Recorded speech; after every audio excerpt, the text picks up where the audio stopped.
bandeko balandi bana ya Congo topesi bino nyonso mbote na kombo ekolo na biso Congo.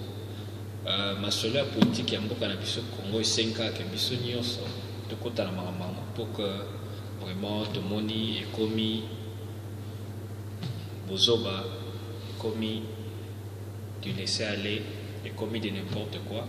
Biso en tant que peuple congolais, il faut tout l'accès à la politicien na biso, il faut tout l'accès à la mboka na biso, bolingo na biso, pe souveraineté populaire. Avant tout banda koloba makambo politique oyo tokoloba oyo etali problème réel ya Congo. Nini esalaka mboka na biso lelo ezala maboko ya bapaya? Nini esalaka mboka na biso lelo ezala dominé na ba pouvoir ya occupant? Nini esalaka mboka na biso lelo tozala na problème oyo toza na yango?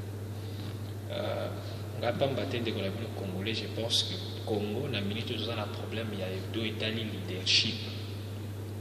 Mboka nyonso e priorisaka, mboka nyonso e préparaka ba leader futur na bango de le bas âge. Tomoni durant règne ya président Biso Mobutu pendant 33 ans de règne, vraiment secteur éducation ezaki secteur moko ezaki prioritisé te.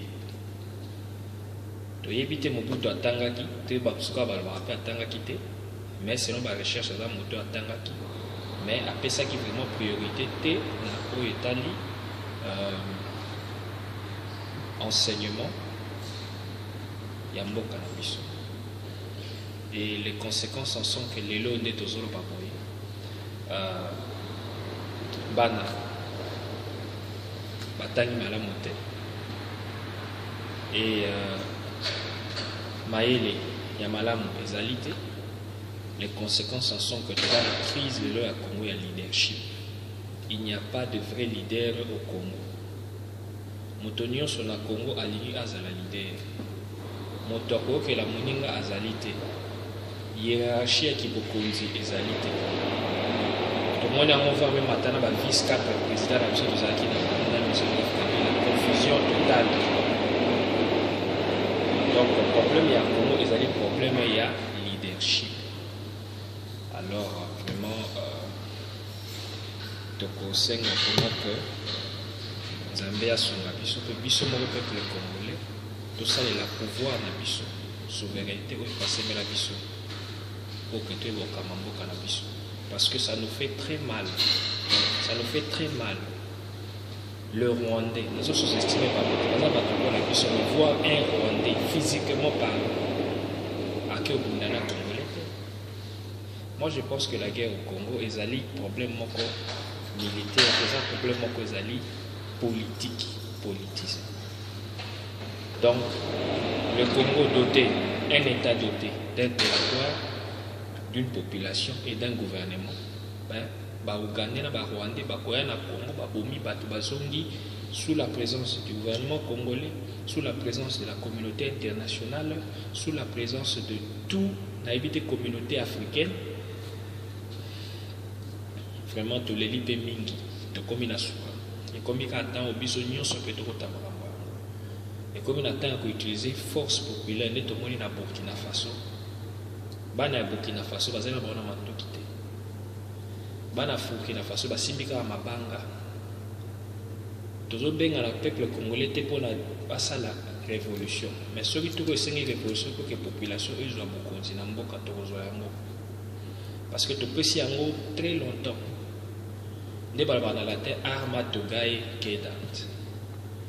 Les militaires depuis Mobutu, Laurent Désiré Kabila, Joseph Kabila, au Bazobé à Kanambe, tu évites Kanambe.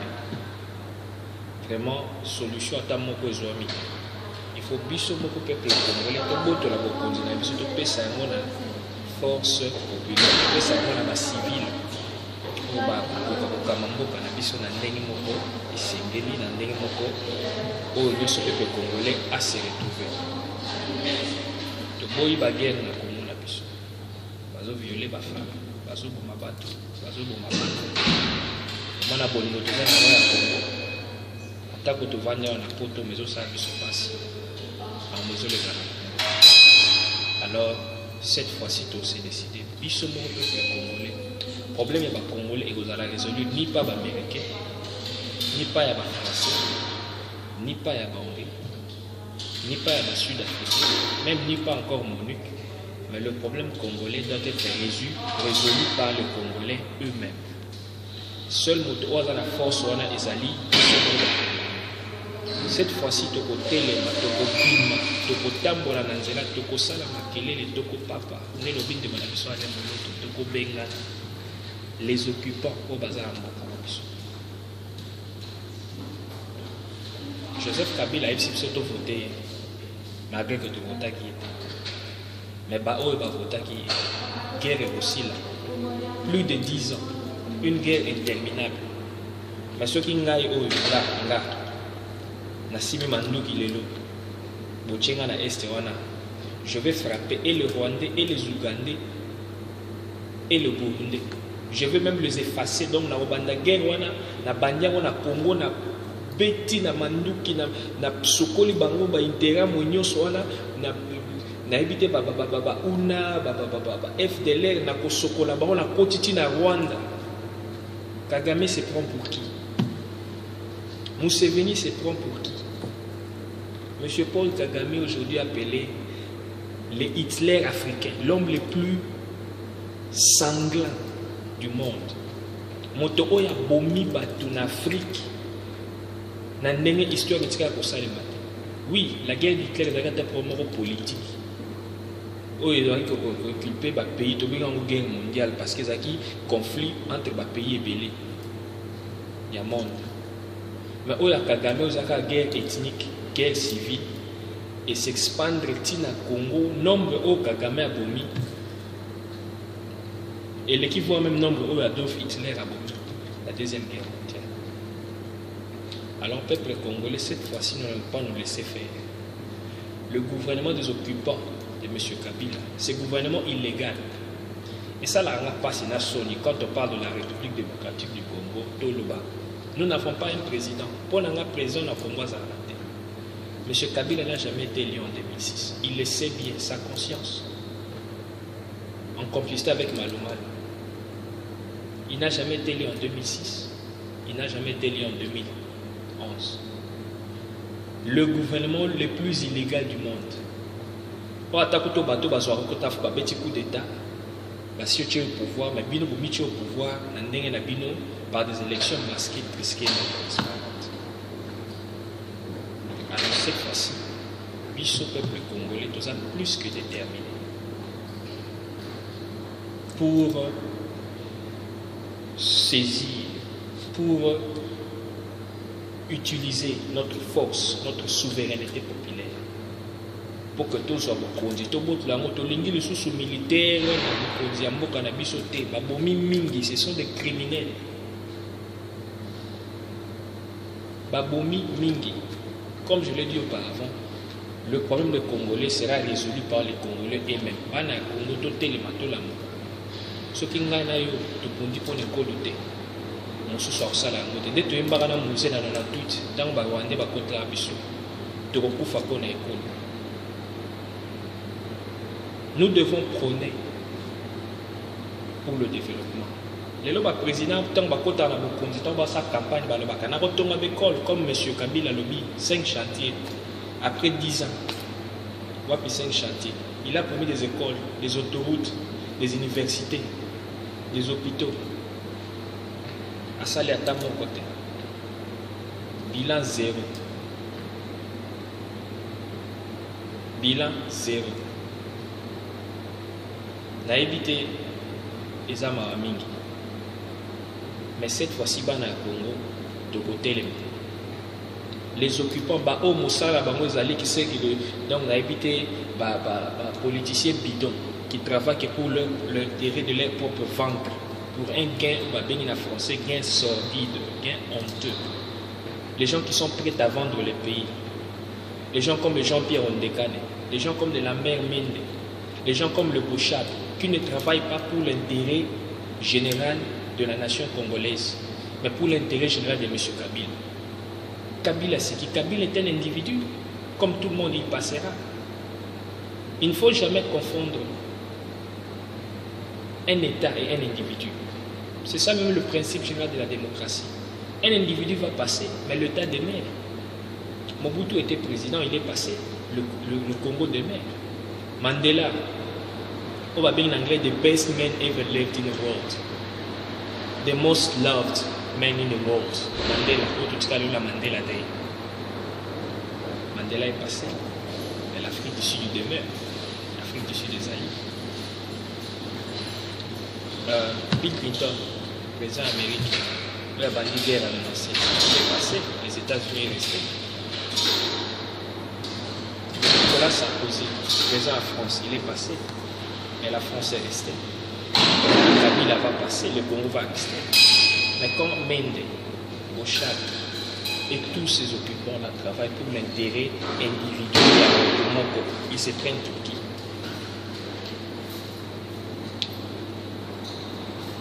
Nous allons renforcer les mesures judiciaires.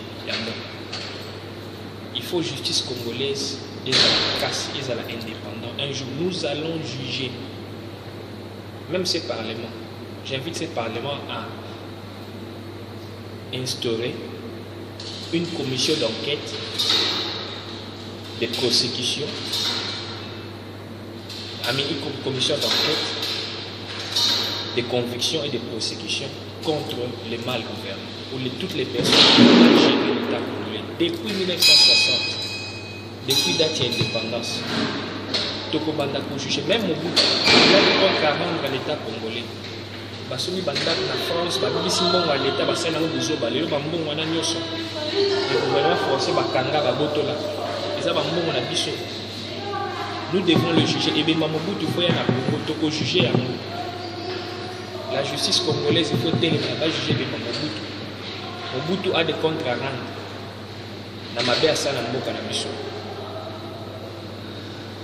Et ceux qui justice et prouver que Mobutu a bien fait son travail, tout ça il est mausolée, n'a pas monument en mémoire d'honneur. Mais s'il a mal travaillé,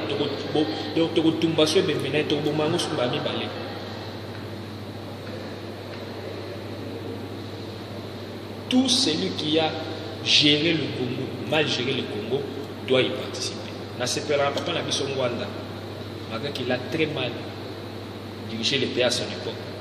Parce qu'il a la chance de diriger, mais il n'a pas bien. Il faut tout le la vérité. Parce qu'il y a tout le sentiment, tout l'école. Il y a tout le sentiment. Tout le monde de pembe. Intérêt na biso nyonso ezala Congo.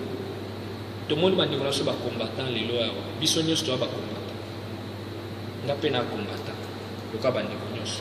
Mais lorsque il force à combattant aussi là pourquoi parce que tous autres qui sentiment, d'autres qui parti politique, d'autres qui appartenance, d'autres qui par favoritisme.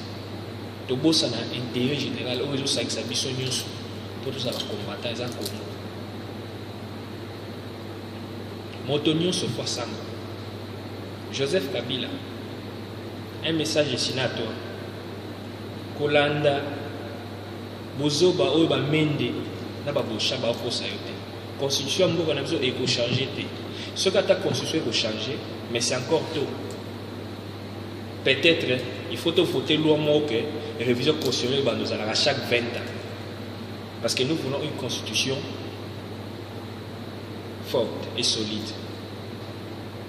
Le cas de la constitution des États-Unis, des siècle, la constitution d'un pays fort. Nous ne voulons pas de constitution fragile où va changer en haut. Tout le monde est Kabila Koti, il écarte une constitution à ordonnance loi. Yo, quand même te remercie pour la bonne volonté pour légitimer pouvoir envoyer des élections. Au malgré que ça, on a battu na yo. La constitution, tant que tu es toki ko changer en côté kaka pona yo to changer en 2002 après Sun City juste pour na ma âge na yo ozalina nguto balité heureusement que ko balé a problème te balaki parce qu'il fallait se marier il faut s'âger de plus de 40 ans tout ça to changer en pona yo ce que tu changer peut-être tant azaki pour enregistrer de reconnaissance ya bola mosala ki na ndengo ndimaki dialogue intercongolais gouvernement d'unité nationale, brassage d'armée, nous sommes les faveurs, tout ça, tout changer là, que en wata pour âge. Mais la minute où il y a raison, il y a la biso ba congolais to changer constitution la biso pour na yo. Pour na nini oyo sali. Pour na boulevard où vous aménager quelques avenues, qu'est-ce que vous avez créé au pays? Moi, je participe dans un débat international. Un Haïtien m'a humilié un jour. Parce qu'il savait que non. L'aéroport d'Amsterdam, c'est l'aéroport la plus moche du monde. Je devais défendre mon pays. Ma bible sur internet. Je n'ai pas la couleur jaune ou un aéroport, je n'ai pas la couleur jaune. Parce que la couleur on a dans la poteau, dans le pays, on a comme une couleur jaune. Je n'ai pas la couleur on a posé à Mafutambila. Vous nous faites la honte, M. Kabila. Un peu plus de 10 ans de règne. Qu'est-ce que tu as fait pour le pays? Le Congo se plonge dans la misère. Le Congo se plonge dans la misère. Jean-Pierre Ondekane. Ce sont des traîtres congolais. Bato Baliana Rwandais pour nous créer un RCD. Bemba. Bato Baliana Ougandais pour nous créer un MLC. Naye ba koute Roubaix wana mboka wana ti lelo asalaka nini? Quelle est sa mission? Azelaka nini? Yaki comme Roubaix. Monsieur Ondekane, tokutana un jour à l'aéroport. Il y a Johannesburg. Nazo ya Congo, nazo ya Johannesburg, nazo ya Congo, na total copine nanga à l'époque. Ototanga ina na Johannesburg, nazo ya. Parce que les Sud-Africains m'accompagnent parce que dans le séjour, il fallait foutre la amende. Alors, il fallait changer la monnaie, tout ça pour la date. Mais j'ai dû convaincre les Sud-Africains à tes yeux. Vous voyez, tant que tu as un avion SAA, au Longwa, la classe économique, où il y a pour me questionner qui es-tu? Comment est-ce que tu as dû convaincre les Sud-Africains? Au pays, on peut voir même numéro pour te contacter. Mais tu vas me contacter parce que moi, je ne peux pas collaborer avec les occupants. Je ne peux pas trahir mon pays. Monsieur Lambert Mende, pourquoi vous faites ça? Pardon, monsieur Ondekane. Pourquoi vous trahissez notre pays? Monsieur Lambert Mende. Donc, tous ces bandes de gens-là, gouvernement occupant qui travaillent rien que pour l'intérêt de monsieur Kabila. Kabila est qui? Kabila va passer demain. Kabila est un être humain qui mourra. Le Congo va rester. Nous tous, nous allons passer. Qui ne mourra pas? Atomola Moussabe. Mais nous aurons des comptes à rendre. Là-bas, nous avons un abisso. Par retour, nous avons que papa de votre vivant, Bossala Kini, dans le Mboka Zaïko Kenya, dans le Congo. Tu vois, nous avons battu comme Mboka Zaba, Ondekane, Jean-Pierre Bemba, Lambert Mende, Évariste Bochard. Vraiment, et ça, là, on a passé. J'ai étudié à l'ULIKIN, en droit. Bochab, on appelle ça un droit constitutionnel. Évariste Bochab, je l'ai connu. Mais Makambo, il y a un droit constitutionnel. Les Amarambo, il y a un droit. La révision de constitution, c'est la respecter. Oui, nous savons que la constitution elle-même aussi prévoit sa révision. Mais pas pour l'intérêt général d'un individu, pour l'intérêt général de la nation congolaise, pour l'intérêt général de la communauté congolaise, du peuple congolais. Pas pour l'intérêt général d'un Rwandais ou d'un Ougandais, de M. Kagame. On a comment regretter pourquoi on a Kenda qui soldat. Parce que si moi j'étais militaire, mais pour parcourir le Rwanda, ça ne prendra même pas 5 heures de temps pour finir le Rwanda. Tu peux si bango tant trop, tu tiki tant trop. Mais cette fois-ci, tu l'acceptes que le pouvoir, c'est les peuples. Les habilités, vous travaillez pour nous. Même vous avez travaillé dans la Kabila, tu es mon travailleur. Tu travailles pour moi, Congolais. Quand même, quand on a une nationalité douteuse, mais on a une origine de la nationalité. Parce que nous avons vraiment la preuve pour nous justifier. Nous avons justifié car sur les ondes dit, mais Kabila, tu travailles pour moi. Mende, tu travailles pour moi. Bochab, Minako, Kamita, vous travaillez pour moi. Dans le Parlement, vous représentez Ngaï. Mais le col a représenté Ngaï Mabé. Ngaï n'a pas de Congolais cette fois-ci. que c'est nous qui sommes souverains. Tokobimananzela. Na ben infiltré bien boche na armée. Aussi les sabiso nyonso comme ça tant beaucoup ma population comme ça total si vous serez un état. Beaucoup ma population nyonso comme ça qui ignorait que le gouvernement et les territoires et tout à ce babenga bino état. Et ça la sont le seul pays qui se dit république démocratique. Na évité sur la république démocratique sur le monde. Biso république démocratique du Congo. Mais nous ne sommes pas à mesure de respecter le principe de la démocratie. Monsieur Kabila, Mbeki était un président. Alongo, Oleki Nanini. Chisano était président. Oleki Nanini. Babizimu. Abdoulaye Wade. Abdou Diouf. Alpha Omar Konaré. Ata Blaise comparé à Uto Kima, Oleki Nanini. Azana Mayele, plus d'expérience et l'intelligence que les Akimi Burkina Faso. Et bon, yo Kima. On a besoin de nous quitter. Biso to bimanze. Constitution mboka na besoin de changer té. Toboyi désordre, toboyi matata. Constitution est changer té. Nous voulons des élections sans monsieur Kabila. PPRD, vous présentez biso un autre candidat. Kabila P. Zoé Peboutou, donc même pas de la famille Kabila, un autre candidat. Biso ba Congo to gondi maraté que nous sommes assujettis par des gens comme vous. Donc ce temps-là est fini. Maintenant c'est notre temps, c'est le temps de prendre des choses en main. Les problèmes des Africains ne seront résolus que par les Africains eux-mêmes, pas par les Occidentaux. Toboyo, Obama, François Hollande, France et Lobby, Union Européenne, Communauté Internationale, Toboyo Kabino déjà biso quand on est dans absolument barbaki, histoire ya mboka na biso, biso muto komango. Peut-être banda yango. Constitution est changée té. Toboyi constitution verrouillée. Ce qui a changé, on peut répéter après 2016. Mais avant 2016, la constitution a changé. PPRD. Ce qui est candidat, on a parmi la liste électorale. Mais président candidat n'a pas Kabila. Peut-être que maluma luté. Ngoymoulou n'a pas sous tous ces gens-là vont comparaître dans la justice congolaise pour malgérance. Malumalo a trahi tout un peuple. Ngoymoulou a trahi toute une nation. Nazaraka na Johannesburg. Tant on a voté au Congo, Nazaraka na Johannesburg lorsqu'on a pu l'élection. Moi j'ai vu les gens s'évanouir. Tant Ngoymoulou na, mais bah Ngoymoulou na mukolosa publication batumsu bakufa. Pour attention. Moi, j'ai vu les gens s'évanouir à Johannesburg, moi, de mes propres yeux. Alors, il est temps, Bana Congo, que nous prenions les choses au sérieux. Musique de tiki, bassi de tiki, oh, ba futilité, oh, ba sac, ba bouzo, ba de tiki, total, nan, parce que souci, c'est un mot que bon.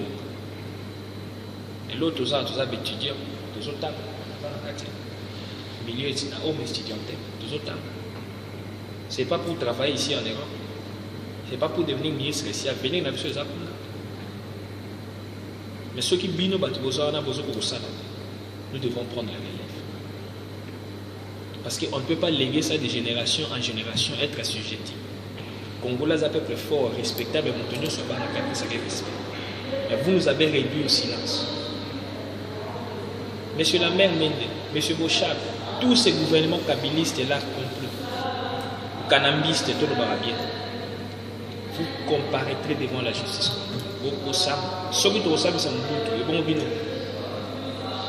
Le seul mot peut-être, c'était pas moi de décider, mais c'est la justice, parce que la justice, elle doit être indépendante et elle est autonome. Et ça ressort à papa na biso mwana.